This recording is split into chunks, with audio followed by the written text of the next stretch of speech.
زما نوم شاکر بابا دی، د نوخار اوسېدونکی یم. درې شپېته کاله عمر مې دی او په 18 کال نه بزرګانو ښځو باندې، په بزرګانو سړو باندې او په معذورو د حق دپاره جنګېږم. دې نه مخکې ما مزدوري کوله. هغه ما چې پرېښوه چې ومې کته څنګه د ملک کې څنګه د کلي کې د بزرګانو څه حیثیت نو. دا شان بوډۍ ښځې وې هغې مالات خراب او معذوران خو بلکل چا خوښول نه. په 73 کې هم بل پاس شوی دی د بزرګانو او په 2014 کې هم پاس شوی دی. خو تر اوسه په عمل پیسې نشته. زه چې سهار راپاڅم دې موټرسایکل باندې زه ګرځم، ټول پاکستان کې ګرځېدلی یم. زه په کوڅه کې، په بازار کې، په هر ځای کې زه ګرځم. چېرته حجره وګورم هغې کې کښېنم، مشران راغونډ کړم، خبرې راسره کوم. بیا ګورم چې څه دې جوړېږي، خو هغې ته وایم چې ستا حق شته. پاکستان کې چې اوسېږي خپل حق به غواړي.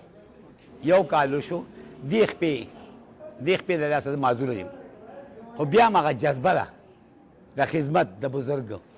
بیا هم بیا موټرسایکل روان یم هر ځای ته. 500 صوبو ته تللي وو او هلته بزرګانو سره مو خبرې کړي او باقاعده مو تنظیمونه جوړ کړي. په خیبر پښتونخوا کې 15 تنظیمونه د ښځو جوړ کړي دي او 15 تنظیمونه د سړو لپاره دي. څو پورې چې جمدیم نو زه به انشاءالله د بزرګانو او د معذورو حق لپاره نعره لګوم.